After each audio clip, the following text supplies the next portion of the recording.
ብላልፍ ነው እች ለካፊ የለችም አለቀ እንጂ ሰላም ስንሆን ለካፊ ሲጠፋ አንተ በጣም የፈራሁት ፍቅርዬ እንኳን ደህና መጣሽ። አቶ አሸብርም ልክ እንደዛው እንኳን ደህና መጣ። እኔ የምለው ይሄ ጦርነት የሚያበቃው መቼ ነው? የበቀልና ዚስማ የመበቃቀል ጦርነት እኮ ተጀመረ፣ በይፋ ታወጀ። እናንተ እንዲህ ጭራሽ እኮ ዛሬ ፍቅርዬን እንደ 3 ወር ልጅ አዝሎ አመጣት ማለት ነው። ጭራሽም በመኪናው ጎን አቁሞ ጎሽ ሂዱበት፣ ችግር የለውም እንደውም ይሻላል። አዎ ይሻላል፣ የሚሻል ይመስለኛል። ሩታ ከይሳቅ ጋር፣ አብርሃም ከፍቅር ጋር ማለት ነው። አቤት ቤተሰብ ጩቁና ኑዙ እንግዲህ ቀጥሏል ማለት ነው። ግን እስከ መቼ ድረስ ነው እንደዚህ እየተበቃቀላችሁ የምትዘልቁት ማለት ነው? ማለቴ እየተጨቃጨቃችሁ፣ ለነገር ችግር የለውም ተጨቃጨቁ፣ ሰላም አታውርዱ። አይ ሰላም አንፈልግም እኛ ዩቲዩበሮች ማለት ነው። ምክንያቱም በችርቻሮ ቀርቶብኝ በጅምላ እናገኛለን ማለት ነው። አቤት ቀለሙ አሁን ሰውነሽ እንጂ ለራስሽ ጥቅም ስትይ ሰውን ሰላም የማትፈልጊ ማለት ነው። እኔ የምለው እኔ ግን አሁን እሱን ተውትና ዛሬ ማታ ብሎ የቀለበት ምልክት አስቀምጧል። ቀለበት ሊያደርግላት ነው ለፍቅርዬ ማለት ነው። ፍቅርዬ የኔ ውድ እህት የኔ ቆንጆ ማለት ነው። ፉአድስ የት ወርውረሽ? ፉአድም ለነገሩ አንድ ቆንጆ ሳሜራ ናት፣ ማንነት ፋጡማ ናት የምትባል ይዞ መጥቷል፣ ጎትቶ መጥቷል ማለት ነው። እናንተ ኧረ ጉድ ፈላ ዘንድሮ። የእነዚህ ልጆች ጦርነት የእስራኤልና የፍልስጤም ጦርነት እኮ ነው የሆነብን ውድ ቤተሰቦቼ። አሁን እንግዲህ ዛሬ አብርሃምና ፍቅርዬ እንደዚህ ተዛዝለው ከመጡ ነገ ደግሞ አስባችሁታል ይሳቅና አብርሃም ምን መስለው እንደሚመጡ ማለት ይሳቅና ሩታ ማለት ነው። አብርሃም ደግሞ ጥልቅ ይልብኛል አሸብር ማለት ነው። ያው አሸባሪ ስለሆነ እኮ ነው ካፋችን ከአንደበታችን የማይጠፋው ማለት ነው። ለካ ሰላምታም አልሰጠኋችሁ ቤተሰብ። ወይ ወሬ ጥማቱ ድፍት ሊያደርገኝ። አሁን ከእንቅልፌ ስነሳ ሳያቸው ተዛዝለው እንዲህ ከመኪና አጠገብ እንደዚህ ደገፍ ብለው ማለት ነው። አሰላሙ አሌይኩም ወራህመቱላሂ ወበረካቱ። ቤተሰቦቼ እንዴት ናችሁ? ደህና ናችሁ ወይ? እኛ አለን አልሐምዱሊላህ። እኔ ያለው አልሐምዱሊላህ። እናንተስ እንዴት ናችሁ? እነዚህ ልጆች እኮ ጦርነታቸው ተፋፍሞ እኮ በቃ አላስተኛ፣ አላስቆም፣ አላስበላ ምንም አሉን እኮ አሉን ማለት ነው። መቼ ነው ግን የሚያበቃው? ማለት የጦር አዛዥ የላቸውም እነዚህ ልጆች ማለት ነው። ግን እኔ ይሄ ድራማ ያዘጋጀ ዳይሬክተር ግን ግፈኛ ነው፣ ግፈኛ ማለት ነው። እንዴት ነው እንደዚህ? ተው እንጂ ልናገር ነበር ይቅርብኝ። እንግዲህ ይሄ ጦርነት የሚያበቃው መቼ እንደሆነ ታውቃላችሁ? አሁን ከዚህ በኋላ ማለት ነው። ይሄ ክፍል 3 ነው፣ ክፍል 4 ነው መሰለኝ ይሄ ጦርነት የተጀመረው ማለት ነው። አሁን ይሳቅ 50 ሺህ ወይም 60 ሺህ እስከሚገባ ድረስ ጦርነቱ እንደዚህ እየተፋፋመ መበቃቀሉ እየተፋፋመ ነው የሚሄደው ማለት ነው። ውዶች እየሳሬም ላይ ኮመንት ላይ ስትሰዳደቡ ነበረ። ከሩታ ህይወት ውልቅ በልልን እንጂ ከፈለግከው ሰው ሆኑ ከፍቅር ጋር ብቻ የሆነ ኮመንቶች እየጻፋችሁ ነበር ማለት ነው። አትሞኙ፣ ስራ ነው እየሰሩ ያሉት ማለት ነው።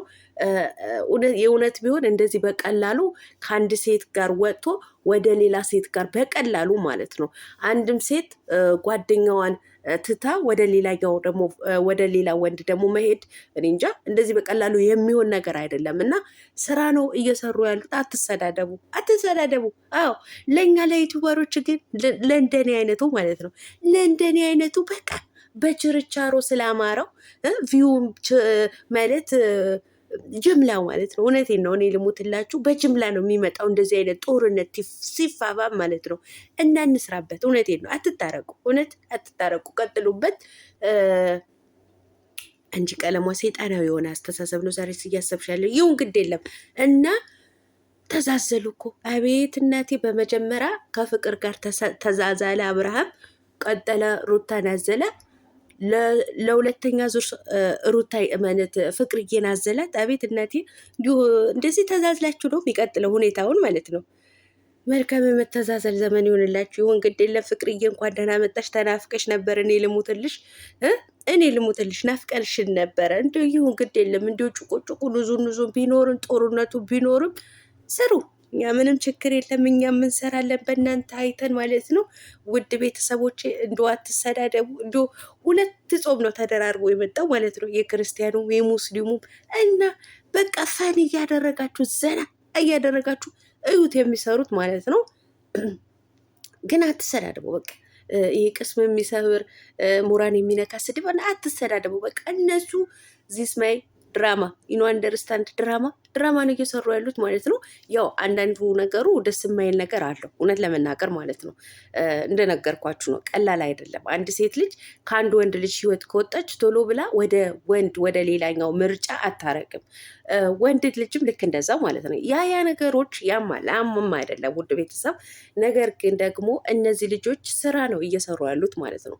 እየሰሩ ነው ያሉት ማለት ነው። ያው አብርሃምም እንግዲህ ከሩታ ጋር ሊስማማ አልቻለም። አዎ ሊስማማ አልቻለም። ምክንያቱም ይሳቅ የመሰለ አቃጣይ አምጥታበታለች። ሩታዬም እያቃጠለችው ድፍት እያደረገችው ነው። ያው ግዴታ ወደ ፍቅር ሄዶ ፍቅር ልቡ ርስርስ ልታረገው ፈልጎ ነው በቃ። እና ቀለበቱ ግን የቀለበቱ ጉዳይ ልብ አርግ። አዎ ተንበርክከ ቀለበት እንዳታጠልቅ ለሩታዬ ማለት ይቅርታ፣ ለፍቅርዬ ማለት ነው። ለፍቅርዬ ቀለበቱ ምንድን ነው? ወይስ እኛ እንድንጓጓ ነው? ለማንኛውም ጓጉተን እንድንጠብቅ ይመስለኛል የቀለበቱ እንትን ያስቀመጡት ማለት ነው። እንግዲህ ጠብቁ። አሁንም ደግሞ ሁለተኛው አሸብር ይመጣልናል፣ አቶ ይሳቅ ማለት ነው። ነገ ከሩታ ጋር ይሄን አይተው ደግሞ ምን አይነት ቪዲዮ እንደሚሰሩ በቃ አብርሽን ለማቃጠል ለማናደድ ማለት ነው። ምን አይነት ጦርነት እንደሚመጣ ጠብቁ ብቻ ማለት ነው። እንዱ ይሳቅና ሩታን ብቻ ሳይሆን በእነዚህ ልጆች መካከል ደግሞ በእነሱ ካልሰሩ ስለማይሆንላቸው ጽጌና ዳኒም ደግሞ ሌላ አጀንዳ ይዘውብን ነው የሚመጡት ማለት ነው። እኛም እንጠብቃለን በጉጉት። እንግዲህ ይሳቅ 50 ሺህ እስካልገባ ድረስ ጦርነቱ አይበርድም ነው የምላችሁ ወገን፣ አይበርድም። ስለዚህ እኛም እንሰራለን።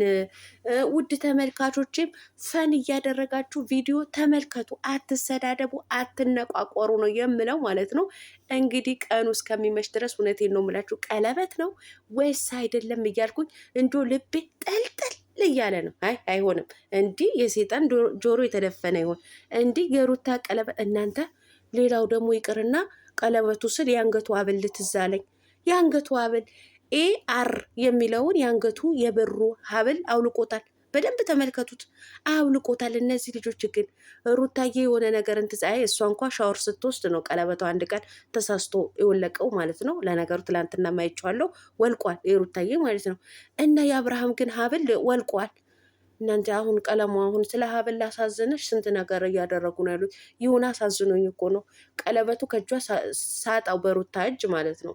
እንዲሁም ደግሞ በአብርሃም አንገት ደግሞ የሩታዬ ስም ሳጣው በቃ ነገርማ 12ኛው ሰዓት አልፎ ወደ 24ኛው ሰዓት ገብቷል እያልኩኝ ጭንቀት ውስጥ እገባለሁ ማለት ነው። አይ ኖ መጨናነቅ፣ ቀለሙ አትጨናነቂ። እንዲህ ድራማ መሆኑን እያወቅሽ እዚህ ስማይ ዘመጨነቅና ዘመጨናነቅ ለምን? አዎ ፈታ በለው። እኛ ፈታ ማለት ነው የምንፈልገው ውድ ተመልካቾቼ። በሌላ ቪዲዮ እስከምንገናኝ ሰላማችሁ አላህ ያብዛልኝ። እውነቴን ነው የምላችሁ፣ እኛ እንደዚህ እያላገጥንባቸው ነው የምንመጣው ማለት ነው። ምክንያቱም እነሱም እኮ በእኛ ላይ እያላገጡብን ነው ያሉት ማለት ነው። በቃ ፈን ማድረግ ነው በቃ እንጂ የሆነ ነገር ስናይ ሀሳብ አስተያየት እንሰጣለን፣ በቃ እንሰጣለን። ነገር ግን እንደዚህ ደግሞ ፈን የሚያደርግ ነገር ስናገኝ ደግሞ ፈን እንሆናለን ማለት ነው። ሂዱበት ቤተሰቦች ሂዱበት። እኛ የምንሸቅል። ሰላማችሁ አላህ ያብዛልኝ ባይ